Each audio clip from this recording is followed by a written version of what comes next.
everyone, and welcome to another episode of Gray Matter. We have another very talented and successful woman on the program today. Her name is Sarah Hawco. Before we go there, I just want to share with you some thoughts about the show and where we're going and how it's going. When we started this a few months ago, we weren't really sure how it was going to go.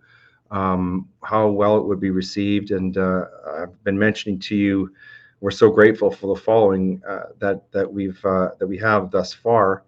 I checked today, and we're closing in on 1,200 YouTube subscribers. The lady who's on the show today is one of our subscribers. One of the things that I thought about before we got going on this was, what would be the demographic? Who, if anybody watched the show, who would watch it? And one of the things that was frankly a surprise, a welcome surprise, a pleasing surprise, is how well the program has been received by women. At the risk of sounding misogynistic, I wasn't sure how well some of the topics that we talked about would be received. But actually, as I go out and I talk to people, I meet so many ladies of different walks of life and moments in their life, from kids in college, girls in college, to mothers raising young families, to grandmothers, and people like the lady we have on today, who are highly accomplished, high-powered business people. And what we're finding out, we're discovering, and I'm very happy about this, is that we are reaching a wide audience. And I guess we shouldn't be surprised about this. Harry Belafonte was probably right when he said man's smart, woman's smarter. But it is very pleasing and very exciting. And I think part of the reason is that we've had so many great women on the program, from Heather Prozac I'm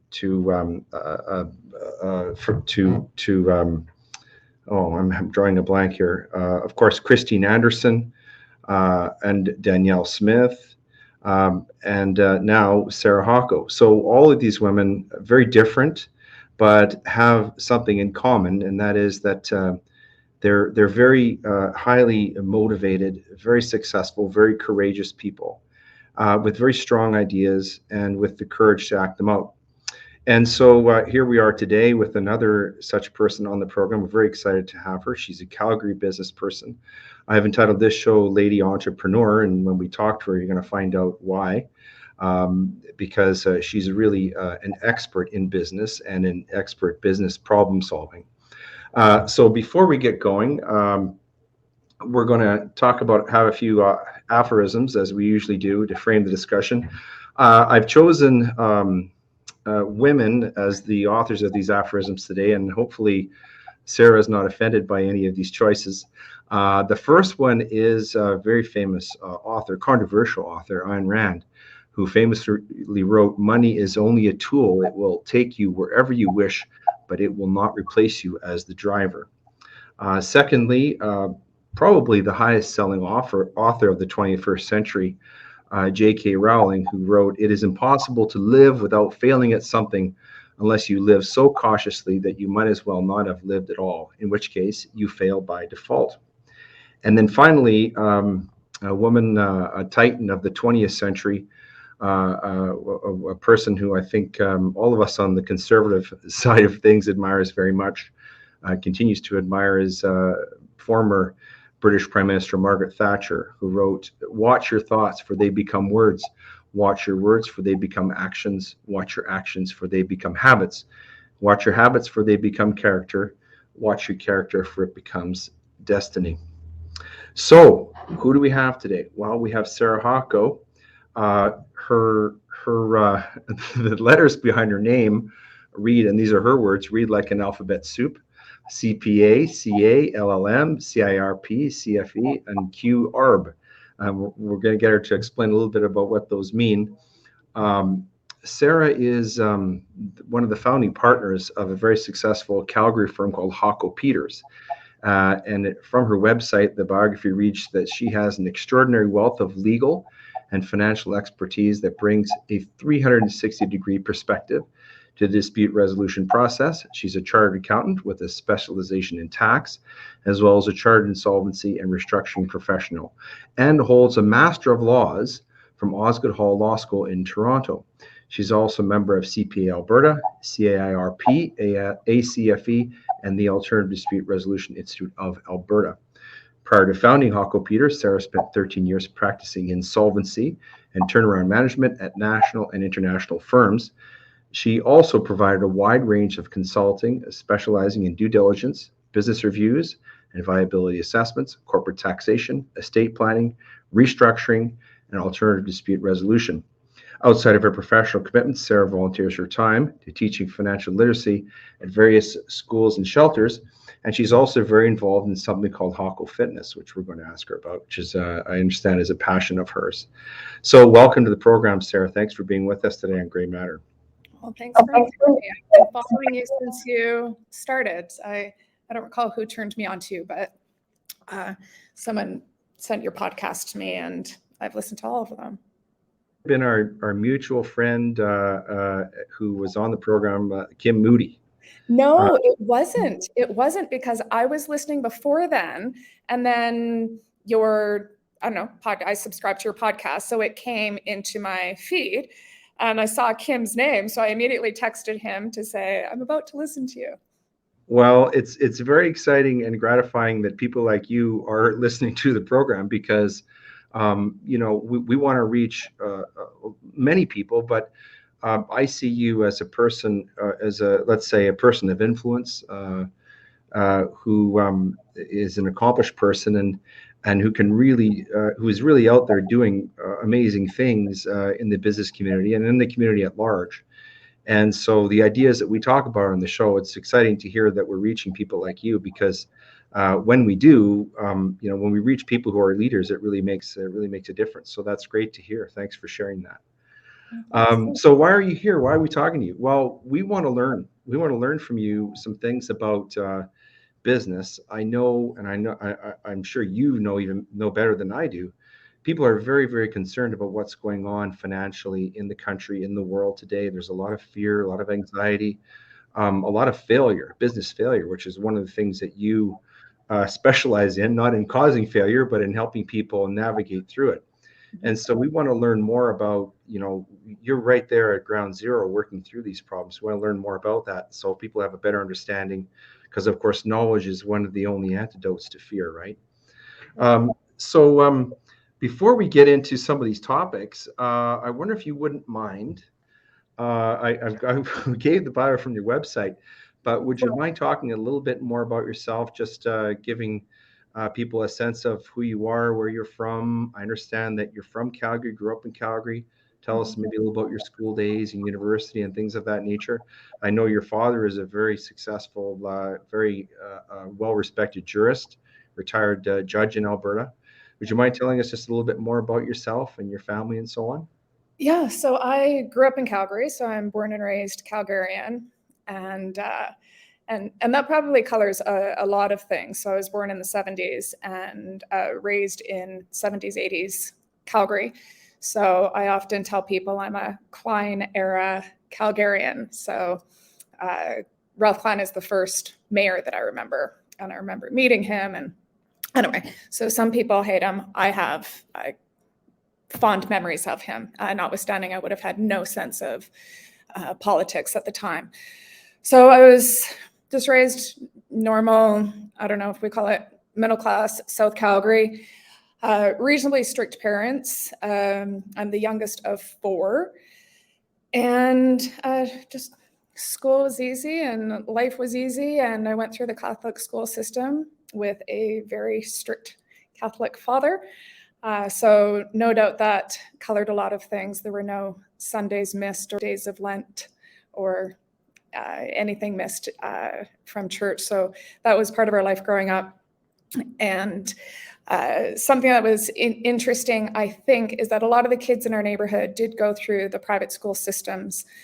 And my dad was very much opposed to, and still very much opposed to, any form of elitism and any suggestion of differentiating one oneself based on job title or neighborhood or cars driven. My mother always worked full time. That was by choice.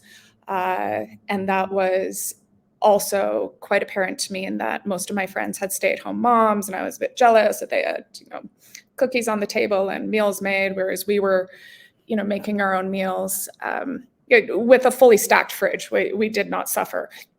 So I was raised by a working mother. She was a nurse, and my father was a lawyer back then.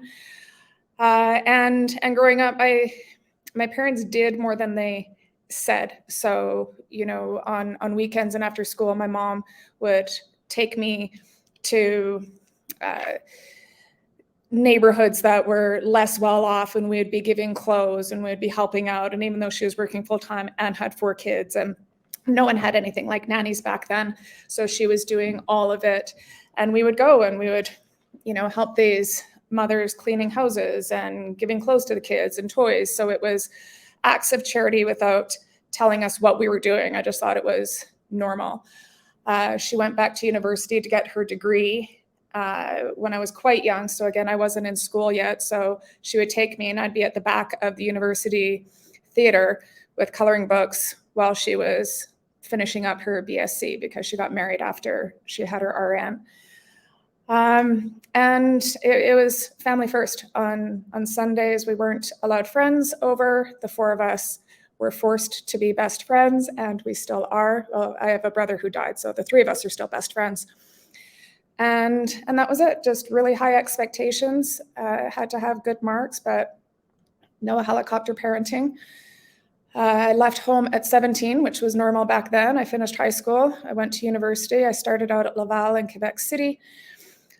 Came back, started in nursing, lasted about a week when I realized that I didn't want to be a nurse, and did my first degree in humanities, which was interesting. So I did ancient history and philosophy and world religions, and I was still slinging beers in 3 languages, but beer translates rather well, regardless of language. So I went back and got my commerce, became a chartered accountant. I specialized in tax at a Big 4 firm. I was EY Calgary, then Toronto, came back to Calgary, and I'd always thought that I'd be a tax lawyer. So that's why I did it. So back in the day, Fleske Flynn, and I think McLeod Dixon did as well, which is the predecessor to Norton Rose, would fund chartered accountants who had completed their in-depth taxation specialty. They would then fund them to complete their law school. And I had an epic interview at Fleske Flynn and left midway through thinking, this is not what I'm going to do. So then I moved into insolvency and restructuring. I just sort of fell into that and did that. So then after doing that for a lot of years, what I found in the last several years, I was running the corporate restructuring group at the firm. And what I was finding the last 2 or 3 years, there is a purpose, an absolute purpose for a court-ordered process for a receivership or a CCAA. There's value and it's necessary. So this is not a knock against insolvency professionals. They are required. What I found, though, is that a lot of time they're not required. So I was meeting with companies that were absolutely in financial distress, without question. But there was a way out, in my opinion. There was a way out. We just needed to tweak this, look at the financials. Maybe we needed to make some adjustments, whether that was in product or staff or whatever the case may be. But I could only get paid once I was a court-appointed officer, right? That's how I got paid, in that capacity. So the incentive wasn't there, in my opinion, to find a solution for these companies outside of the court process. So outside of the proposal, bankruptcy, CCAA, receivership process. And I wasn't feeling good about that, right? Like, I have fired hundreds and hundreds of people, right? So when things went sideways, the bank would call me, I would go, I would terminate everyone, liquidate the assets, try to sell it as a going concern. So if I showed up at your doorstep, it was a bad day. No one wanted me at their doorstep. It wasn't going to end well. Yeah, it was. And as I got in my 20s, I said what I was supposed to say, because I was told what I was supposed to say, like, sorry, I'm sorry that you're fired. Here's your notice. And I really had no feelings about it because I didn't know the impact of it. And as I got into my 30s, I was thinking, I'd have to go and like have a little cry in the bathroom, because I'm thinking, oh my gosh, this person has to pay a mortgage or buy diapers, or, the $1,000 owed to the mom and pop shop creditor is far more important than the $1 million owed to the bank. This really impacts the stakeholders and the smaller creditors and the employees. And terminating an engineer in Calgary probably isn't a big deal, depending on the cycle of our economy. But terminating an entire workforce at a pulp and paper mill in northern Saskatchewan, where that's the only employer, that's a big deal.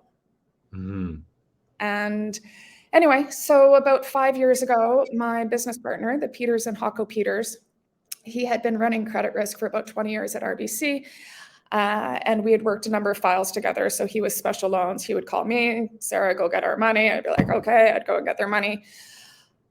He was feeling the same way, right? The receivers, being the accountants like me, and the lawyers, we could spend hundreds of thousands, even millions in professional fees. And it doesn't even go to the bank. It doesn't even go to the creditors, and it surely doesn't go to the shareholders. So we came together in thinking that there was a better way to help companies get through the storm. And that's what we've been doing. So I want to unpack a couple of things. Yeah, sorry, I'm like, boom, there's the last 20 years. No, great. No, you give me a whole bunch of things that I can ask you about, which is great. So what I want to start with is something you said right off the beginning. You said that you grew up in the Ralph Klein era. Yeah. So I think I know what you mean, yeah. But some people might not. And so what that says to me is that growing up in the Ralph Klein era, and I think I did too, in terms of his premiership of Alberta. I view that as a certain largely shared set of values that we were imbued with at that time, which are not as prevalent today. Would you agree with that? I absolutely would. I absolutely would. Could you describe what those values are? So you said you grew up in the Klein era. So how did that shape your worldview? Well, it shaped a few things, because at the same time of the Klein era, Peter Lougheed was our premier at the time. If I've got my dates right, I haven't looked at any of them. So this is all just based on dinner conversation. But we had Peter Lougheed as our premier, and in Calgary we had Ralph Klein as our mayor. At that time, Pierre Elliott Trudeau, we're coming fresh off of the NEP. I'm seeing, even if I'm in grade 1 or 2 or 3, I'm seeing my friends move away because everyone's lost their job. I'm seeing Petro-Canada, the gas station company, was brand new. And we all thought it was quite hilarious that, if you asked any kid in 1980 or 1981 what Petro-Canada stood for, it stood for Pierre Elliott Trudeau rips off Canada. That's, and it's like seared in my brain. So, Klein makes some people bristle, right? Like I was here for 1992 and the big shutdowns of the hospitals. One of my sisters lost her job and she had to move to the US. She was a brand new nurse. So I was there for that. But what I loved about Klein, in my memory, is that love him or hate him, he did what he said. That's my perception, and people can dispute me, but my perception is that even if he was a little bit crass and even if he was a bit rough around the edges, he, to me, was honest and effective and efficient and listened to his advisors and his team. So surely there had to have been some ego involved in that role.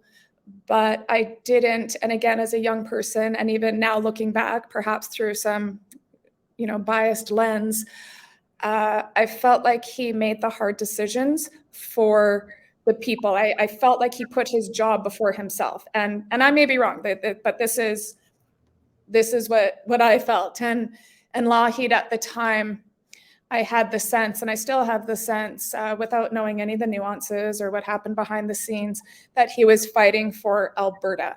Mm-hmm.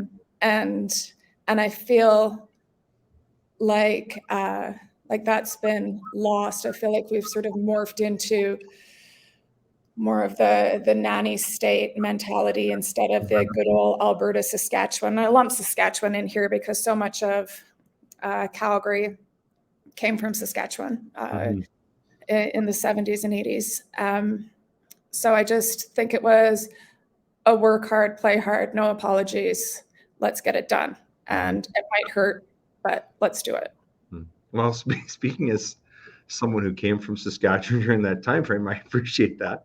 The other thing I would say, I would add sort of as a corollary to that, Sarah, is something that came out of the Klein era that we've lost in Alberta, in addition to this sort of self-reliance and this attitude that, that we can tackle any task, we do anything. We can host the World Olympics, which happened in 1988, is this sense of optimism about Alberta, that the future is bright. I think Mr. Klein might have coined the phrase the Alberta advantage. And that's something that we've lost, and that I think some of and I'm going to ask you about the UCP leadership race later on, but this seems to be something that some of the candidates are trying to harken back to. Was this what you're talking about? The people who have that sense of optimism from the Klein era, not to mention the Ralph Bucks, though, for those of you who are old enough to remember that. But the other thing that you talked about that I want to sort of bring out from your background is that's fascinating to me, is because of course, obviously, I became a lawyer. But I became a lawyer almost by accident, in that I'm from a family of 5. I was the only one who went to university. Neither of my parents finished high school, and here you are. You're growing up in this, as you say, middle class home, very educated parents, father's successful lawyer, and yet you didn't turn to the law as a first choice. You went into accounting, and then later on you went back and you got a master's in law.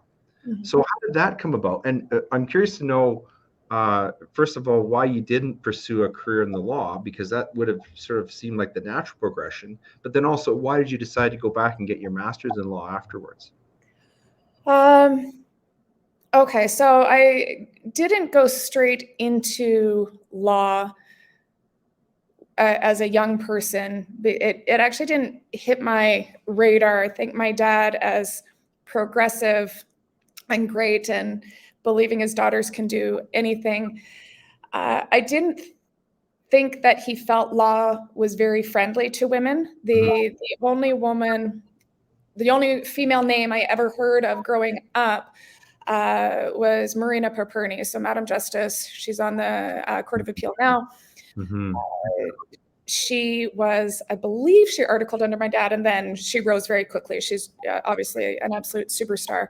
And she was one of the few, she was the only female name that I ever heard of. And she's tough as nails, if anyone's ever met her. And obviously there's tons of female judges now, and the lawyers have to be 50-50, I would guess. I think that he knew that we were all smart enough, right? He encouraged, one of my sisters is a doctor, that's not easy to get into. So he knew we were smart enough. I don't think he thought it was a very female-friendly profession. So he didn't actively discourage it, but he sort of passively discouraged that route. And doing my humanities degree, I took an accounting course in my 3rd year just to fill up, what's it called when you need an extra course that's unrelated, an option. I think there's a better word for it. And I was pretty good at it. I was always really, really good at math. And I thought that I wasn't sure what I was going to do but I thought that an accounting degree was useful regardless of what I did. It doesn't matter what, if you have a yoga studio or a welding shop or a law firm, you better know your numbers. So it seemed like a good and practical degree. I was good at tax. I saw how much tax lawyers made, and I thought, that's the ticket. Mm-hmm. And then after my disappointing interview at the tax firm, ask you more about that, by the way. You're teasing us. I thought it was so intense, and I thought that I thought that the partner was kind of a arrogant. I've been in some of those interviews, so Yeah, not as a woman. At one point he just. Anyway, I was unimpressed, and I thought, if this is the interview, who the hell knows what the articling process is going to be? And I don't want to work for you because I don't like you. That was it. And I'm sure he's a great person. Maybe he was just obviously a bright, successful person. Anyway, so then I just had like a career crisis. Like, what the heck am I going to do? So I did my little spreadsheet of a cost-benefit analysis of, okay, well, I'm going to have to take myself out of the workforce. I'm making X number of dollars. It's going to cost me X number of dollars to go. And I thought, I actually didn't think I was going to make much more money as a lawyer than I could make as a chartered accountant. I fell into insolvency, which was so much fun. Honestly, for an accountant, it can't be more fun, in my opinion, than being in insolvency. It's such a collaborative process, and it's problem solving, and you're working with the company and the employees and the creditors and the bank and the lawyers, and it's all hands on deck. The Bankruptcy and Insolvency Act is like Dick and Jane compared to the Income Tax Act, which is like War and Peace, right? Like it's a very easy, practical act. It's easy to understand. There's tons of gray area, which is great. So it was a really fun area. So I just put that to the side, and I had a period of being married. And then when I left that, I immediately went back into insolvency, and I thought again, okay, now I'm 38 years old. Now I'll go to law school. And it takes a long time to create networks. It takes a long time to make connections.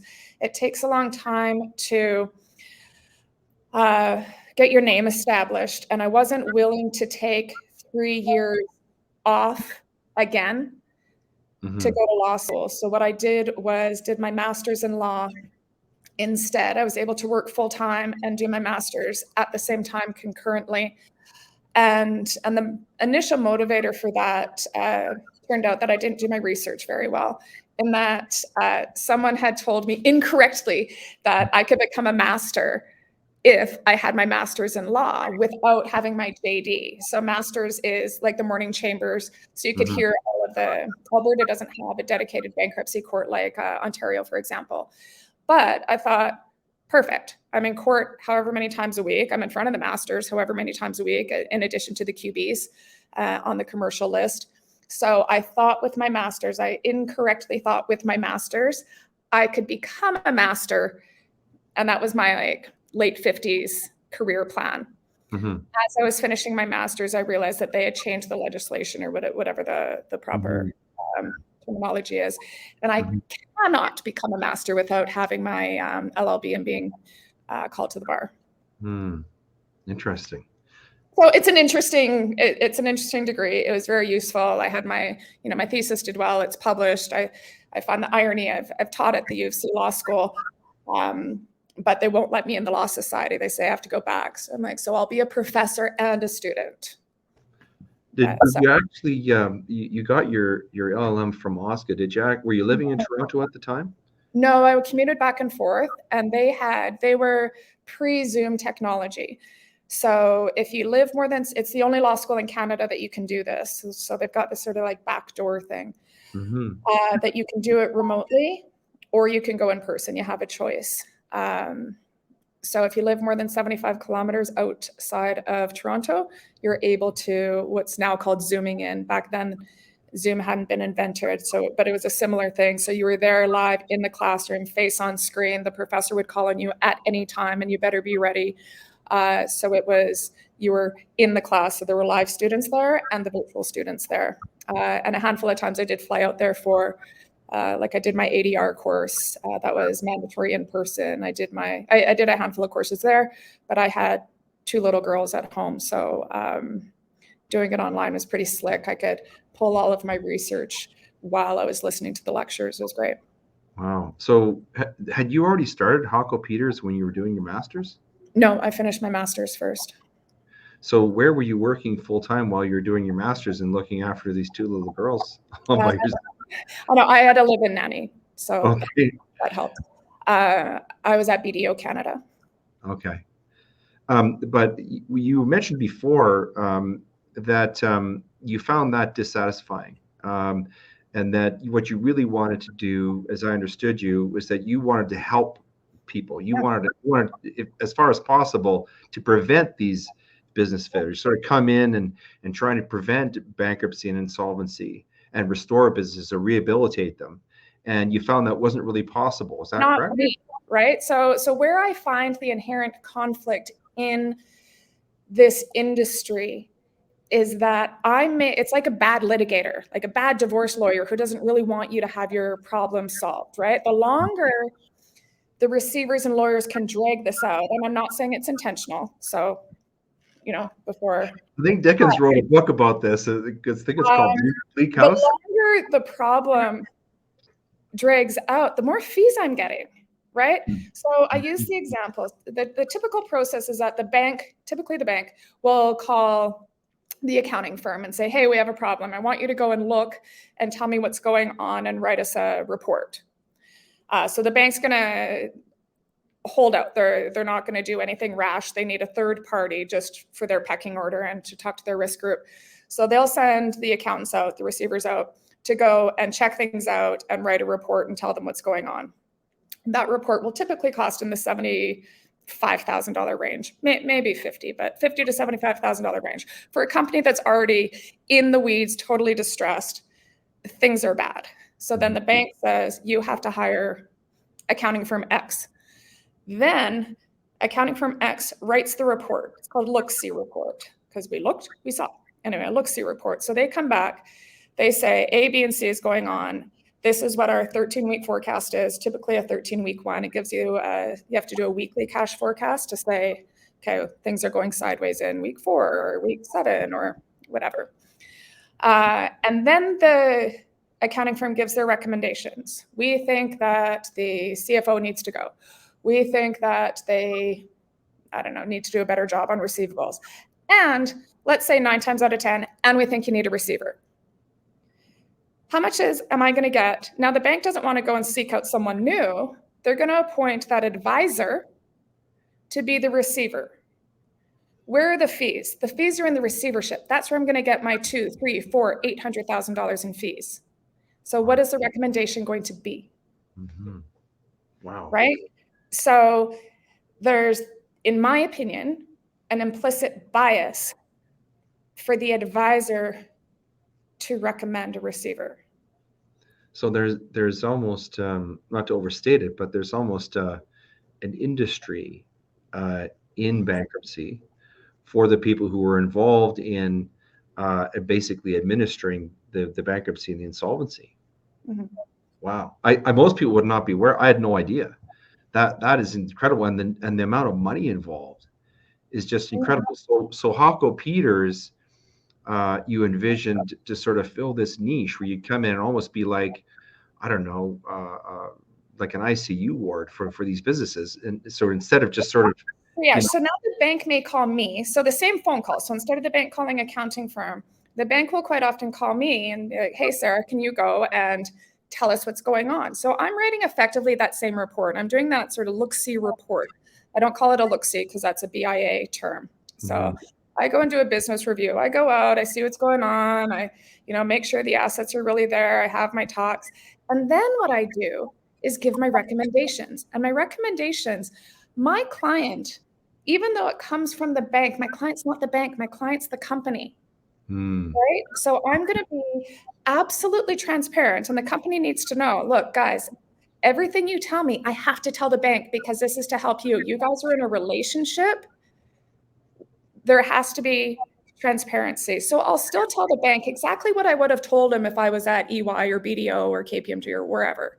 However, in my recommendations, almost never is my recommendation to appoint a receiver, because I don't need to spend 3 weeks to find out they need a receiver. I need to spend about 1 day and think, Houston, we got a problem. I'll call the bank. I'm not going to charge the company all of this money, which, by the way, is about a third of what my competitors would. But I don't need to charge all of this money. I know right away, just about right away, that they don't have options and that they do need a receivership process.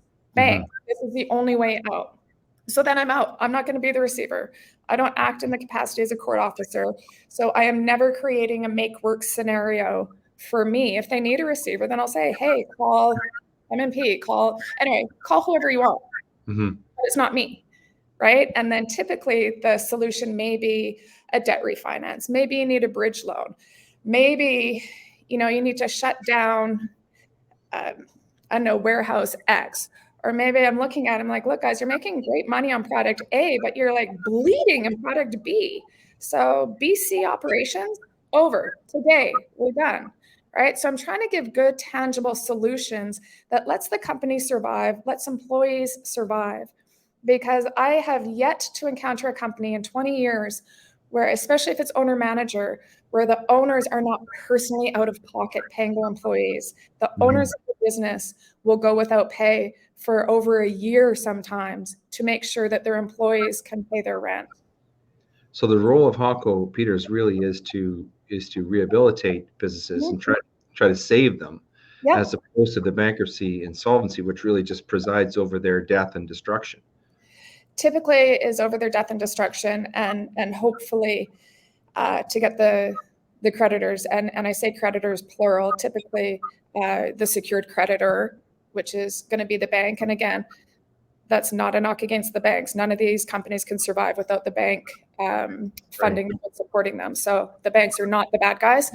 But at the end of the day, after fees and after encumbrances, and there's typically, often, just about always, only the secured creditors are going to come out with anything.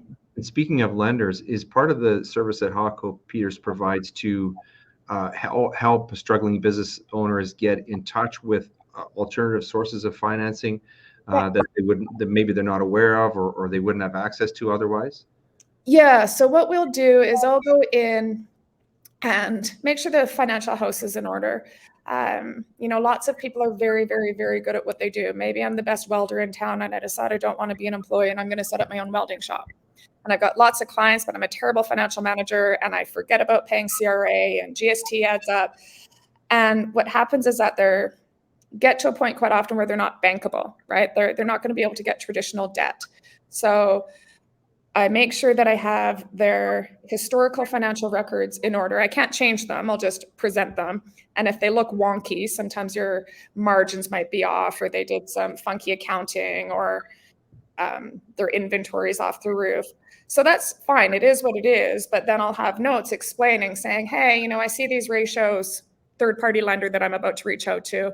I know that we had an issue here. These are the reasons why. And these are the changes that we've made since, right? And then I'll help them draft a forecast if they don't have that. Then we have something presentable. And what I tell the companies is that it's my name on it, right? If I wouldn't lend to you, then I'm not going to ask someone else to lend to you, right? So I need to have, I'm not sending any dogs out. I have to have confidence. And if I don't have confidence, then we just can't do anything, and we can't find the money. But the business owners will often get tied in a knot because the money that I'll source for them is typically high interest. And that's life. You're in the penalty box for a while. You have to pay for your sins for a while. You might be in the penalty box for the next 6 to 12 months. We'll get you out of there. I can stay in and monitor and keep my eye on things for you, in conjunction with whatever controller or bookkeeper you have in place. And then hopefully we graduate you back to the cheap money, which would be a traditional bank or lender, so the credit union or any of our banks. But they are going to have to pay high interest for a period of time, and we have to make sure that the company has the financial wherewithal to do that. And when we're reporting back to the bank, and sometimes I'll say to one of the big banks, like, look, I know things look bad. They're going to be bad for a while. I'll forecast out for the next year. And I ask the bank to be patient and like give them a grace period. I'll stick with them for the next couple months and report to you on a weekly basis, just a little touch point. But again, if my name's attached to it, I'm not going to go and, sell a bunch of nothing to the bank because then they won't trust me anymore, right? So if you've told me that you're going to do $100 in revenue, then I'm going to be on top of you, making sure that that's real and hold them accountable. So I don't want to oversimplify it, but it sounds like for you, this is immensely fulfilling and meaningful work. And that what I'm hearing is the inspiration for you doing it is that you sincerely want to help people. Yeah. That's right? Yeah, no, the amount of courage, and you own your own business, the amount of courage it takes, in my opinion, to start your own business. And these business owners have the weight of the world on them with their employees, and they're the ones with personal guarantees. They're the ones that have to get the insurance. They're the ones that are paying rent, and they have all of this exposure, and employees often don't recognize that, and that's okay. But gosh, they're hard workers. And I don't know, you have a varied client base, and I have all of these, letters behind my name. Anyone can buy letters, right? Like it takes time and effort, and you don't get them for nothing. But the smart, selling yourself short, a little short there, Sarah. The point being is that the smartest people I have come across over the last decade, they have no letters behind their name. They may be tradespeople who have just knocked it out of the park, or ranchers. Holy done! I didn't know how dialed in ranchers were. They do it. A handful of my clients are in manufacturing and other trades type things, and they could tell you what the exchange rate and commodity rates are worldwide. They know their clients inside out. They know their competition inside out. They are smart. So I don't put a lot of weight in somebody's letters.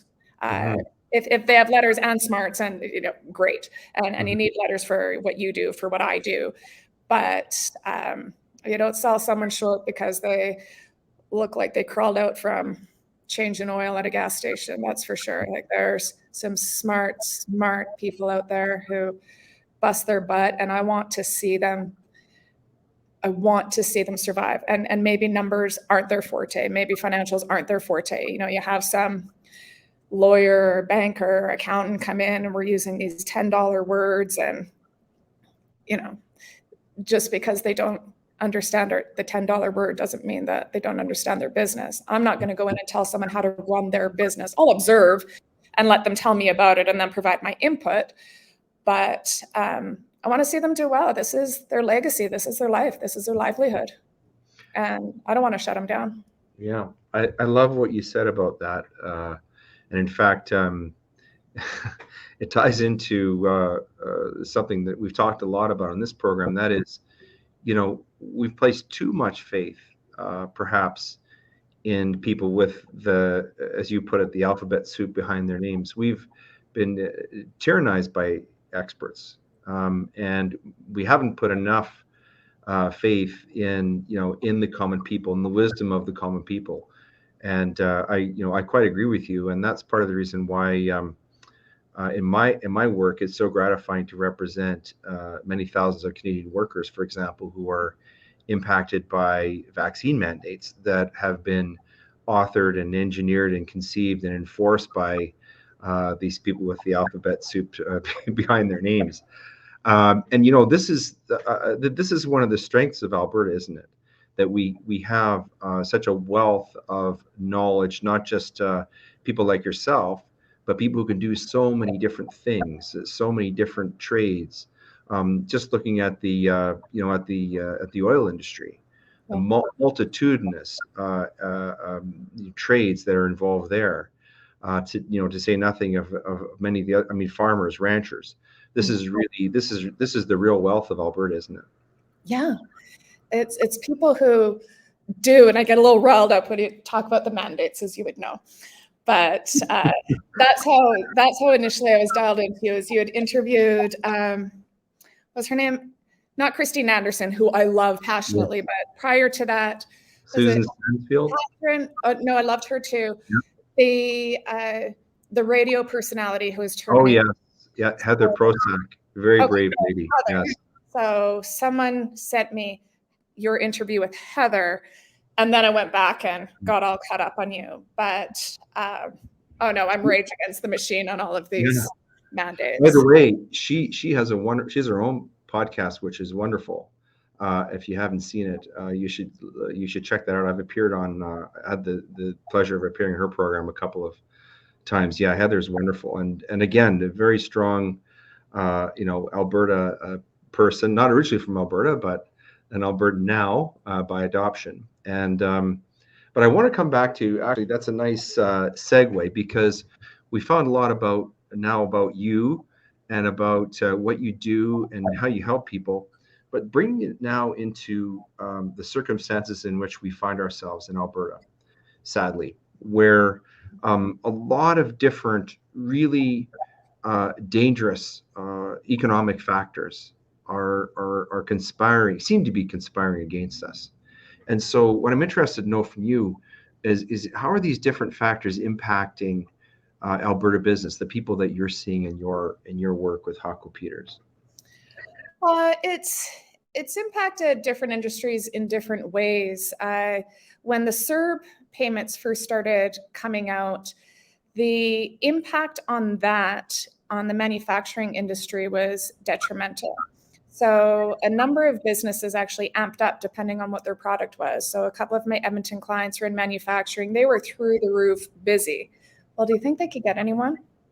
So the unskilled labor pool, they have skills, but they're not journeymen or the like, really washed up because the incentive to work wasn't there.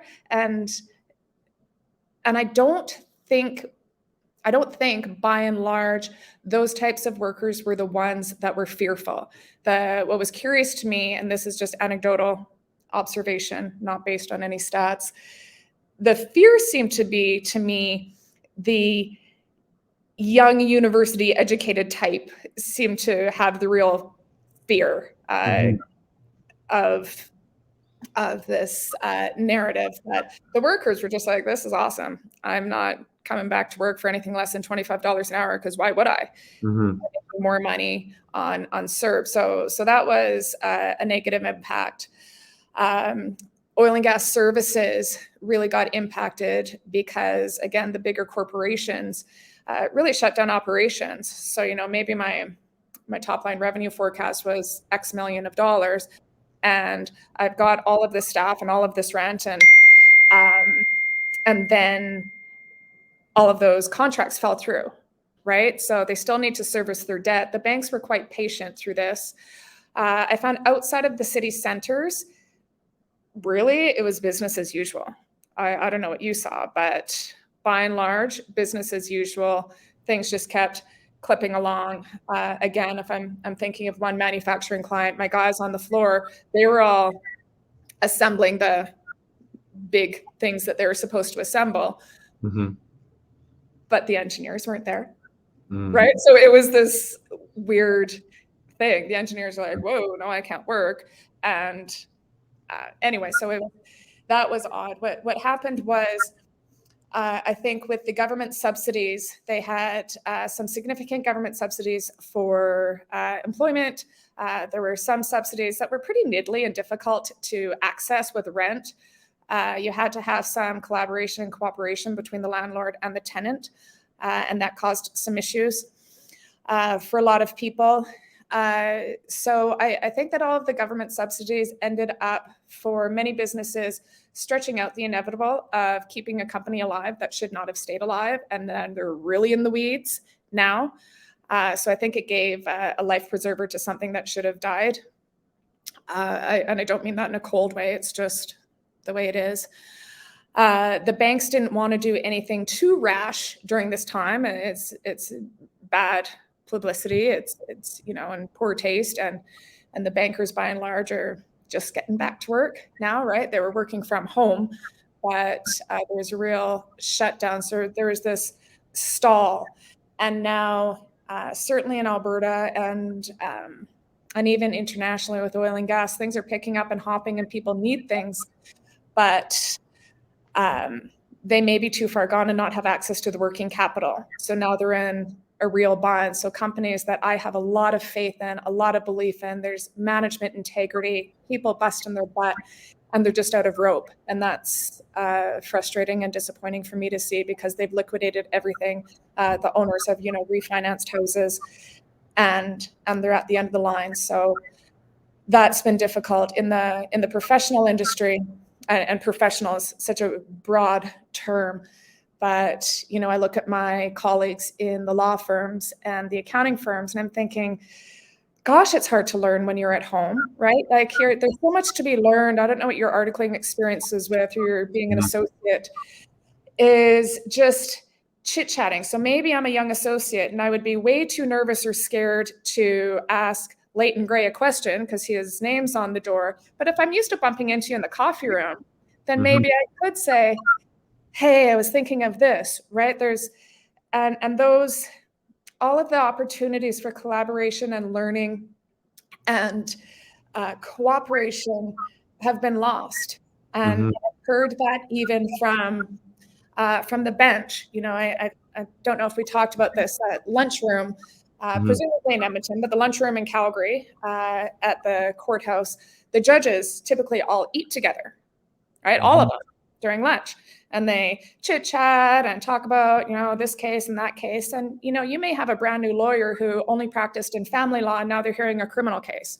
Or you may have someone who was in-house counsel somewhere and somehow got appointed to the commercial list. Well, the commercial list is its own beast. It is fast, it is intense. You better know your act inside out, forwards, backwards, because there's only about, 10 lawyers and 10 trustees who are in that courtroom every day with those same 8 judges. And if you're new to the game, then we're thinking, who the heck are you and what's going on? So that discussion was missed because the judges were also home. So there were a number of new appointments during that time, or brand new judges. And even though they're very good, obviously we're very good lawyers, there's still some of that imposter syndrome, right? So then we had some pretty wonky, inconsistent decisions that were made, right? And so I think that financially, but also long-term learning, most of the law firms in town had a mandatory back to work, I want to say June 1, either May 1 or June 1. They can't get their associates to come in. Yeah. Right? Like it's a big problem. And I'm glad that you mentioned that, because it's this human cost of COVID and lockdowns is one that obviously we tried very hard to emphasize in the Ingram case. But the government of Alberta doesn't seem to place any stock in it whatsoever. They seem to be totally fixated upon quote unquote preservation of health, not looking at health in a broader sense. And what you're talking about, I'm very glad you mentioned that, because on a microcosmic level and a macrocosmic level, these little human interactions are so important. And I think that they tie into something that seems to be lacking in Alberta right now. And it shouldn't be, given all of the good economic news we have. And back to your comment about the Ralph Klein era, and my comment, I suggested there was a sort of an era of optimism there. We really ought to be optimistic right now in Alberta, but we don't seem to be, do we? No, you know what? It's almost been, you can almost feel the energy change in Calgary anyway. Calgary, maybe it's because Stampede's coming. I don't know. But there is reason. an excitement, right? So there's a new excitement in Calgary, which is good. But I also think that this sounds so negative. It's almost like in Alberta, I don't recognize in other ways this complacency, this lack of critical thinking, this, like, I've been stunned at, I was going to say cherry picking of the science, but I actually don't know what science our authorities are looking to, because I don't think it's supportable. In fact, if you're looking at the harm done by the injuries, by the wearing of masks, by the isolation, I don't think that there's anything that supports any of these for the good. And I've been stunned and disappointed in our legal community. And obviously there must be some very, very good law that some big brains came up with to determine that mandating forced vaccination, there must be good law to go with it. That's the only thing I could come with. I can't assume there isn't. I can't assume that all of the law firms would expose themselves in this way. This isn't my area of expertise. And all the corporations, I'm just confused that whichever side people land on, I'm confused that there hasn't been more curiosity. You and I talked about, me breezing through the AHS audited financials, which are audited by, the government themselves, but park that. The lack of transparency and disclosure on their other revenue, which is COVID related. I want to say, if I remember correctly, about $2.48 billion. I'm confused why people aren't asking questions. That's what confuses me. And then I'm emboldened and also surprised, which I'm embarrassed to say that I was surprised initially, at the people who are questioning it, who are the uneducated people, who are just the rural people, who are just the workers. There's a skepticism that I don't know why it's missing from all of these institutions that I would have believed in previously. Right? I'm confused about our academics. And if you follow the money, right? So this is, a classic, I'm a forensic accountant as well. You follow the money, tell me how you're paid, I'll tell you how you act, right? That's in almost any job description, right? So I don't know the answer. I'm just incredibly confused by the lack of curiosity. And that's a great point. And the other thing that I found is that we seem to have forgotten some things that we knew almost instinctively the day before yesterday. For example, when I was questioning Dr. Dina Hinshaw, I put it to her that all the serious diseases that COVID was impacting, actually the main contributing factor was obesity. And I got her to acknowledge this. And then I asked her why, during all of the 400 press conferences she gave, did she ever suggest to people that perhaps they should get outside, get exercise, try to eat in a more healthy way, eat less, perhaps provide information, fitness information, or health information, or even better than that, how about putting some nutritionalists on staff that will design meal plans for people? I'm not sure they're going to be paid by. Right, but she said, and this comes back to I guess the theme of this conversation, which is unexpected, this sort of Ralph Klein era of self-responsibility and self-reliance. She basically said that she couldn't do that because she would have offended too many people, and because she described obesity as an endemic disease that people couldn't do anything about. And so that sort of ties into this sense of I think what you were saying about a lack of responsibility, an insensitivity, a malaise, a feeling of helplessness, of over-reliance on government that is really not part of the history of Alberta, is it? Oh, pardon me. No, this was when at the height of let all the unvaccinated people die, coming out of the Toronto Star and even in Calgary, lawyers that are now like on LinkedIn, let them die. I'm like, really? Because I think I'm just an accountant, so I will put that out there. But my understanding or misunderstanding, so people can correct me, is that in excess of 80% of people in the hospital are there for lifestyle diseases, right? And it could be a cancer, and it could be diabetes, and it could be heart disease, but they all are sourced from lifestyle. But we're not allowed to tell people to take care of yourself. We say, take this pill when going for a walk might do the same thing. We're saying, take this pill instead of changing your diet. We're not allowed to tell people, because we don't want to hurt their feelings, we're not allowed to tell people to please take ownership of yourself. Instead, we will shame others for not submitting to the forced government taking care of us. It's a pain point for me is, if you want to smoke, that's fine. I don't care. I smoked for years, honestly. I've got decades of vices to still take care of. But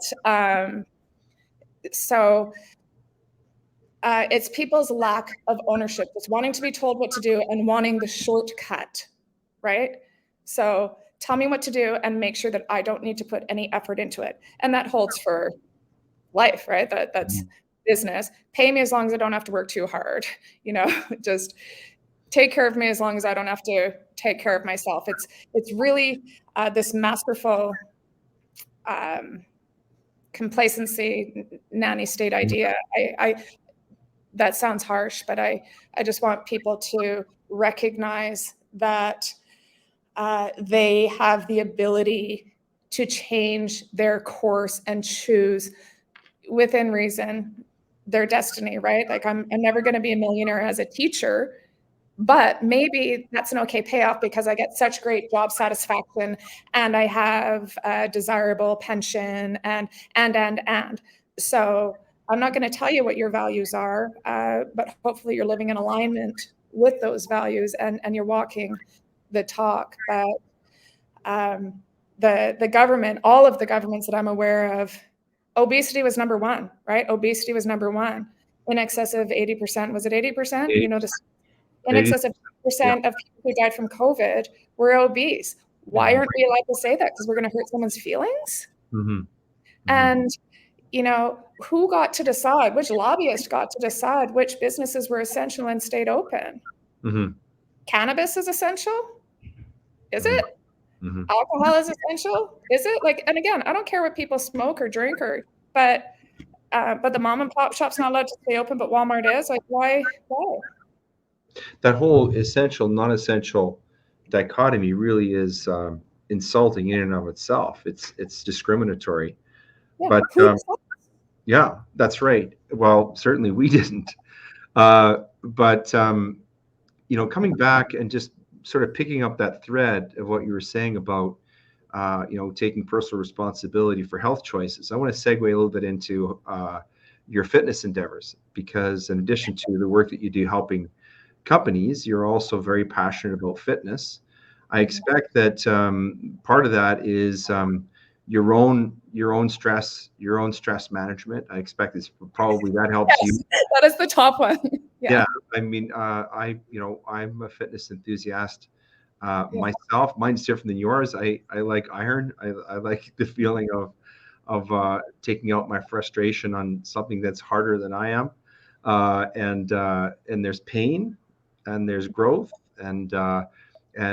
but coming back to you, your fitness endeavors seem to be a natural offshoot of the other things that you're doing, because my understanding, I'd like you to talk about this, Hawco Fitness, you're also involved as a fitness trainer, helping people to be fitter and stronger and happier. And this is all part of your view of a healthy, meaningful life. And you're trying to impart this to your fitness students as well, right?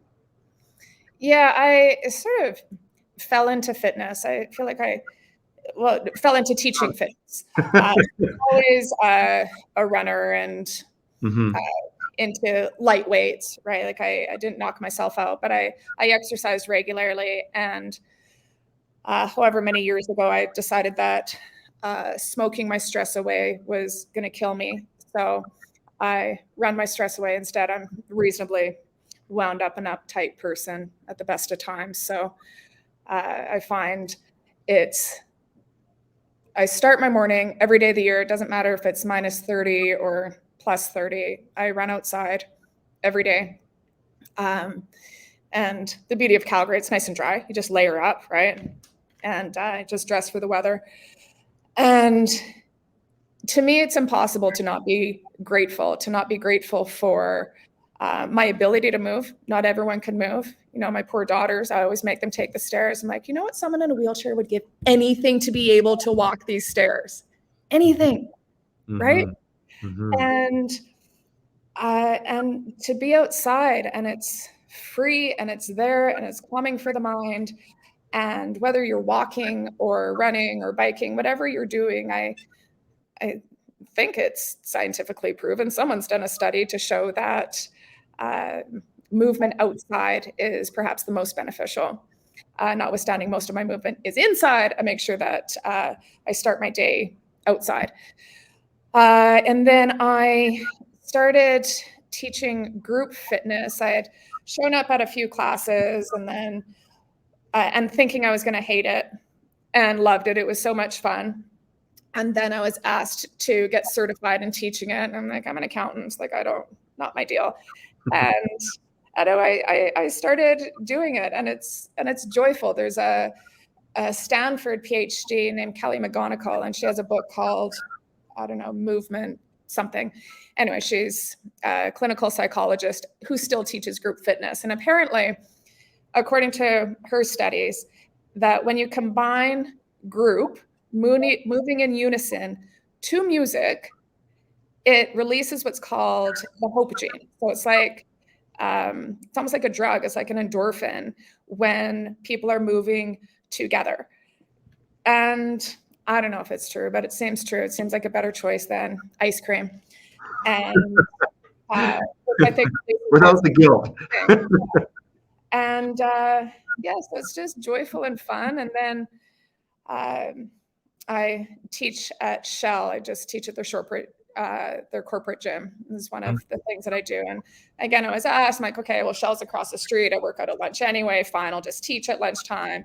And then their bar instructor quit. So then I started teaching their bar class, and then anyway, so I teach at a couple gyms. And then during COVID, when all the gyms were closed, I was teaching online. I was doing for free 11 classes a week just because I wanted people to move. I didn't want them at home just eating shit and being sad. So I'm like, look, in the stop and go of things being open, I taught at a friend's gym. I'm like, show up if you want, show up if you're comfortable. If you're not, then we've got it on Zoom. And I just want people to move and to recognize that fitness isn't punishment, and you're not working off some sins. Like, you're doing yourself a favor, right? Eating shit's not a treat, right? Like, you're never going to hear me tell my kids that you get a treat when it's processed. That's not a treat. You're doing your body harm. I'm not saying they can't have it, because I don't want to create forbidden fruit, but let's just be clear on what you're consuming, and then consume it. But I'll tell you what's in it. Interesting.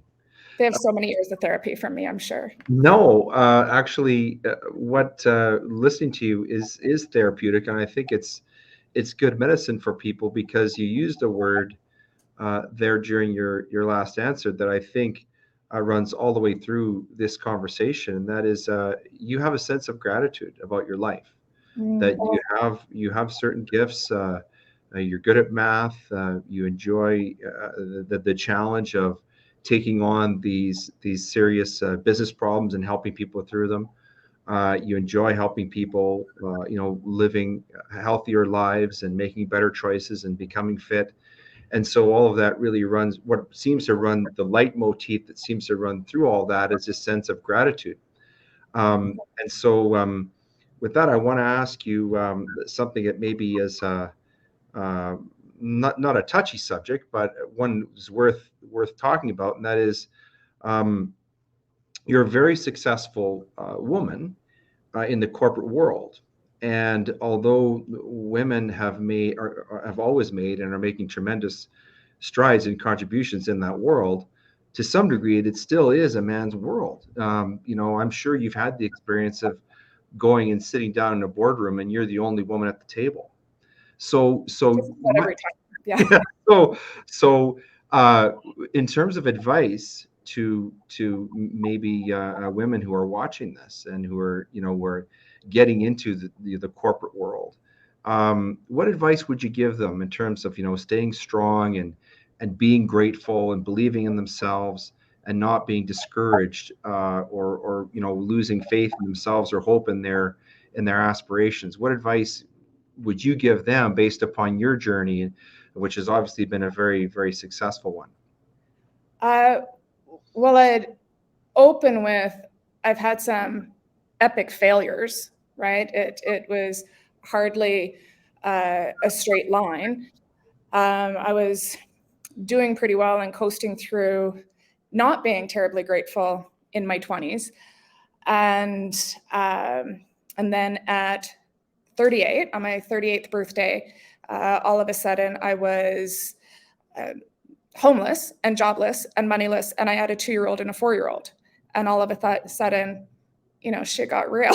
So because I had an education, because I had a family that loved me, because I spoke English as a first language, because I had job experience, all of these reasons were in my favor that made re-entering the workforce really, really easy compared to a lot of people in a similar situation. So part of my daily gratitude is I am so darn grateful every day that I get to do what I want to do, that I've been intentional about crafting my village. So if I'm speaking to other women, you don't have to go through some big epic traumatic event to do this, but listen to your gut. It's depending what industry you're in, it may still be quite misogynistic. It may still be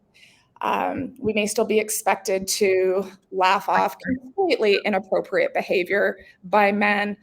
I don't take it personally. I usually don't call it out because it's mostly just not worth my time. It's not that I don't care. It's just, but I almost don't care anymore because I think so-and-so's clearly looking like the idiot. Mm-hmm. So set yourself up and create your own plan. And don't, young people, this is showing how old I am, but they'll start a job and then they hate their jobs and then they quit. And there's value to be had in the bad jobs. There's value to be had in the bad boss because you're still learning. So even if you're in a bad situation, as long as it's not unsafe, take what you can learn from it. And even, there's still going to be some key takeaways, even if some of those things are, this is not how I run a business. Align yourself with women, other women, be open to feedback, continually, whatever your industry is, whether you're a hairdresser or a martial artist or an accountant or a lawyer, I see value in doing the professional development and some courses. And don't get intimidated. Just that's easier said than done, but you take a deep breath and, I've earned my space at the table. I know what I'm talking about. And in the cases where I don't know what I'm talking about, I say, I don't know what I'm talking about. So I'm going to refer you to person X. Maybe it's about tax. And I'm going to say, I think that you need to talk to Kim Moody, for example, or I can get you about this far in a litigation dispute and tell you what I think your options are, but I'm not a lawyer. I cannot give legal advice. So I will say, I think these are the issues. I think this is the route I would take. However, talk to so-and-so at law firm X. I usually give, in whatever referral I'm giving, I try to give 3 options because these are really personal matters. So there has to be some sort of connection. So be patient in your learning. You have to be uncomfortable at first in order to make connections. Show up at the done cocktail party or the golf game. Show up. If you don't know how to golf, play best ball. If you don't drink, put sparkling water in a glass. No one's judging, but you have to make connections because it is all up to you, right? It's up to you. And people always say, fake it till you make it. No, learn your shit and then show up, right? If you don't know what you're talking about, stay quiet and listen, because people like to hear themselves talk. Here, I've just been yapping the whole time, so sorry. But they'll usually tell you, and depending on the question, people often ask questions they already know the answer to. So if you just let them keep talking, they'll just tell you what they're hoping that you're going to say anyway. So it depends on the industry and situation. And learn, ask questions. And, there's no shortcuts. There are no shortcuts. I think you just invented a wonderful new t-shirt slogan.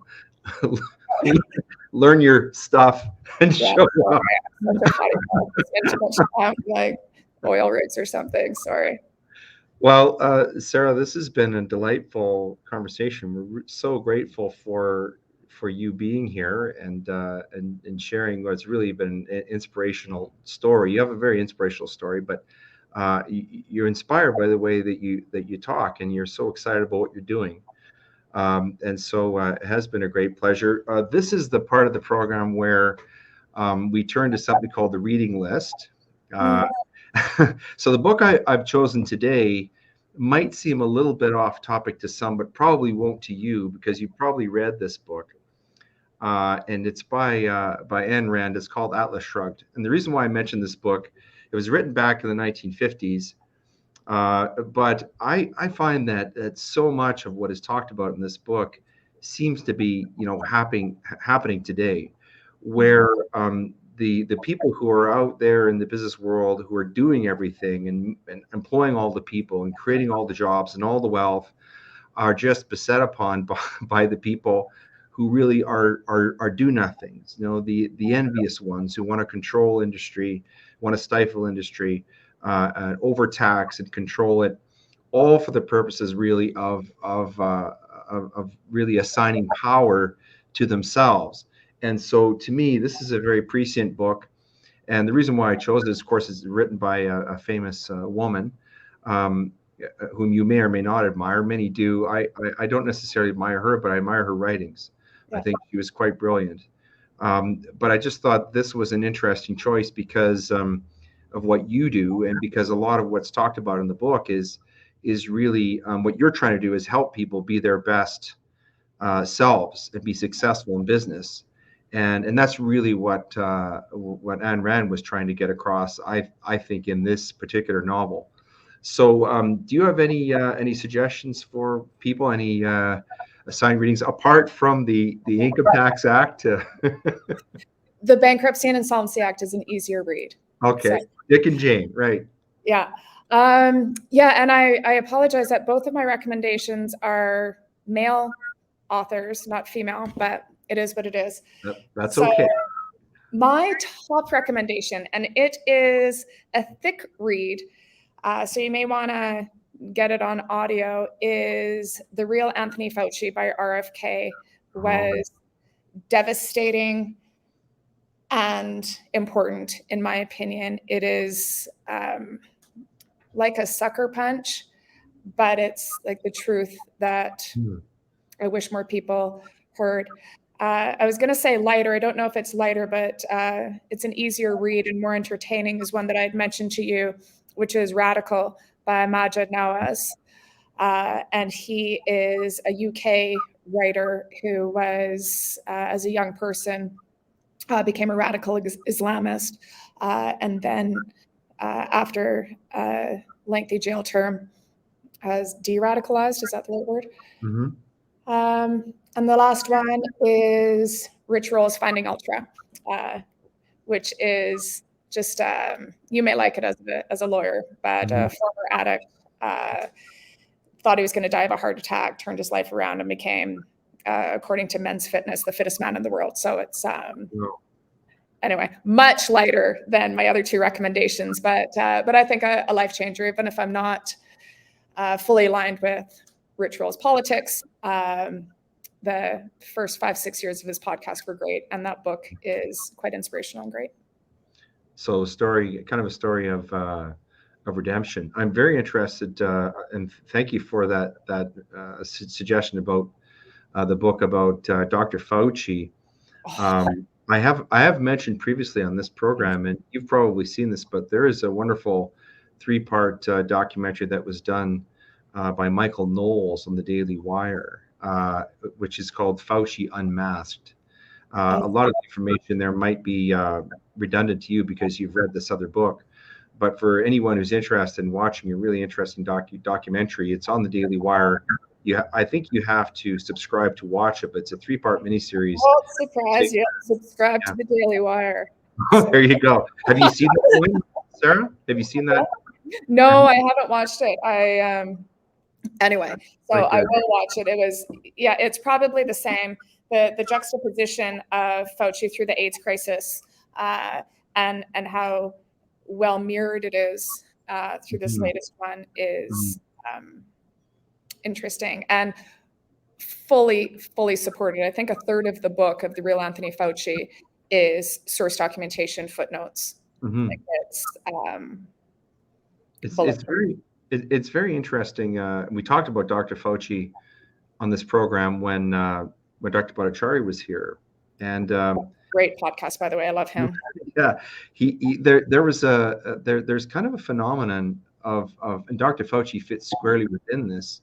Many of the people who've risen to prominence in terms of being powerful in the world of science are actually essentially very mediocre scientists. And this was the shocking thing that I learned about Dr. Fauci. You know, the Dr. Faucis and the Teresa Tams are built up in the media to be these great scientists, but actually in the scientific world, they're really not very well respected. And I think people will be shocked to learn that because of what they've been told.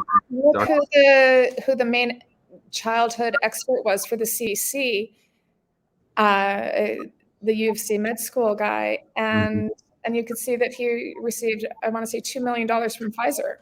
How is that conflict of interest? Like it's so disappointing. It's disappointing. Well, even our own Dr. Hinshaw, I know I pick on her a lot, but she's not by any measure an accomplished physician, not in terms of her but being someone who's published, widely published, or recognized as an eminent scientist or doctor, and yet she's the most powerful person in the history of Alberta. So it's rather shocking. You know, I'm all for these scientific papers, and I'm all for the peer reviewed, and I'm all for people saying follow the science. But you also need to see who funded it, who funded the study, right? And that is, what I started doing many years ago in my, vegan journey. Who's funding the, the dietary recommendations? And I know you're not vegan, and I'm not asking anyone to be. I'm just saying, who funds the study, regardless of the study, right? Yeah, fascinating. Well, with that, thank you very much for being with us on Grey Matter today, Sarah. It's been a real pleasure. We want to wish you much continued success. I know you don't need it. No one who works as hard as you do needs luck. You make your own. But it's been our great pleasure to have you here and to learn more about you and what you do. Well, thanks for having me, and thanks for exposing me to all of these great people and the APP. And anyway, I'm excited about what we can accomplish in Alberta. Okay, thanks, Sarah. All right, bye.